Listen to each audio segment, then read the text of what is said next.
Waktu umur 26 saya berjanji kepada Tuhan, dua hal saya sampai mati tidak akan membuang. Pertama, meyakinkan orang intelektual bahwa firman Tuhan lebih tinggi daripada semua filsafat dan bijaksana manusia.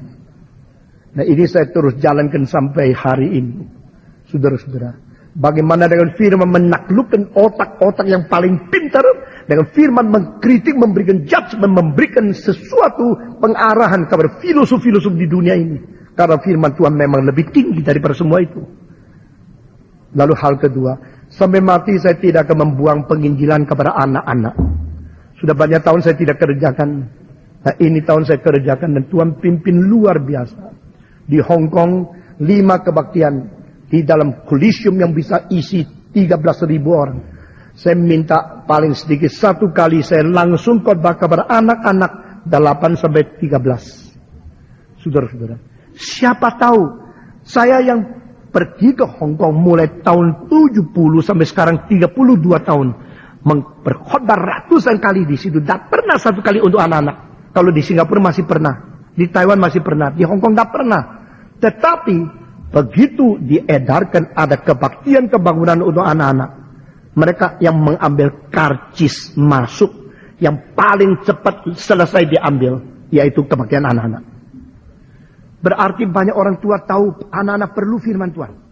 Dan mereka tahu anak-anak kalau ada kemauan rohani bisa rubah hidup mereka. Begitu diedarkan ada kebaktian kebangunan untuk anak-anak, mereka yang mengambil karcis masuk yang paling cepat selesai diambil, yaitu kebaktian anak-anak. Berarti banyak orang tua tahu anak-anak perlu firman Tuhan. Dan mereka tahu anak-anak kalau ada kemauan rohani bisa rubah hidup mereka. Cuma 1 kali, hanya 1 kali. Dan saudara-saudara, kebaktian itu begitu tiba waktunya saya masih sedikit ragu. Karena apa?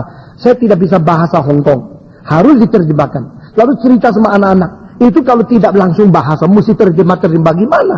Saya berdoa, Tuhan kasihankanlah saya. Tuhan kasihanlah kebaktian ini. Tuhan kasihankan anak-anak. Karena hanya 1 kali biar pertemuan ini menjadi berkat hidup mereka. Mengesankan mereka dengan firman. Dan mereka mengenal inti Injil salib Kristus. Di dalam 1 kali kebaktian. Pada waktu kebaktian mulai mereka nyanyi. Ada pemimpin nyanyi yang ahli profesional untuk anak-anak masuk di situ. Lalu ada kur yang paling baik di seluruh Hong Kong. Kur itu sudah keliling Eropa, Amerika. Profesional. Daripada kur anak-anak. Yang begitu indah, saudara-saudara. Dan anak-anak yang umur 13-12 menyanyi Hallelujah Chorus daripada Handel.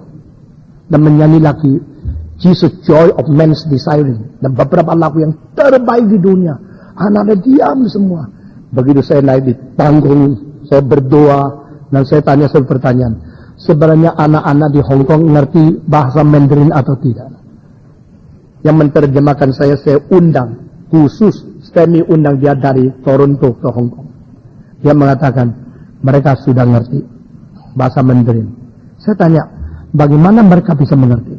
Karena setelah Hong Kong kembali dari orang Inggris kepada RRT, maka dipaksa anak-anak mesti belajar Mandarin. Aduh, saya baru lega sedikit. Karena sudah berbulan-bulan batu besar itu di sini. Sudah doa terus. Saya berdiri.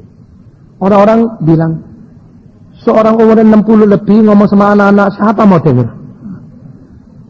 Ada 1 orang incek-incek. Saya sendiri incek-incek. Umurnya 64. Dia bilang sama saya, aduh susah ya jadi orang ya. Kalau sudah tua tidak ada orang mau dengar. Anak gua, cucu gua, kalau dia saya pergi semua, mukanya dibalikkan. Menantu saya juga tidak mau ngomong. Saya sekarang tua ini sangat-sangat tersendiri. Anak muda tidak mau dengar dua. Tidak mau dengar. Semua tidak mau dengar gua. 1 kalimat pun tidak mau dengar gua. Aduh, saya baru sadar. Puji Tuhan loh. Anak muda masih mau dengar gua loh. Setiap minggu saya berkhotbah kepada kira-kira 5.000 sampai 5.500 orang. Di antaranya 80% pemuda. Nah, saya masih mau bicara kepada anak-anak. Nah, saudara-saudara, begitu saya masuk ruangan itu tahu berapa orang ikut kebangunan rohani anak-anak? 8.000. 8.000 orang yang menyesakiakan itu ruangan itu. Di atas paling tinggi itu masih ada tempat. Dan 8.000 orang dewasa dan anak-anak campur. Saya tanya kira-kira berapa persen anak-anak? Kira-kira 60 sampai 65%. Berarti 4.000 lebih anak-anak sampai 5.000 itu anak-anak. Yang lainnya orang tua yang menjaga atau membawa. Lalu suasana begitu baik. Sesudah itu kita mulai khotbah.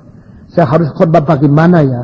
Di dalam satu kali khotbah tentang pertobatan, tentang anugerah Tuhan, tentang Yesus Kristus mati di atas salib, tentang dosa, tentang penghakiman. Aduh, semua doktrin ini disesek-sesekkan menjadi sesuatu paket yang kecil. Lalu anak kecil meledak. Bagaimana? Susah bukan? Mulai cerita. Ada seorang ibu yang perutnya terus besar, terus menjadi besar. Maka anak bilang, "Ma, kamu gemuk ya?" Dia bilang, "Enggak, ini lain sama gemuk." Anak tidak ngerti apa. Lambat laun makin besar, makin besar. "Ma, cari dokter, ma, bikin kempes." Mama bilang, "Tidak, ini lain sama gemuk." Tidak lama kemudian, kempes sendiri mamanya. Baru tahu ada adik yang sudah dilahirkan. Sudah, wah,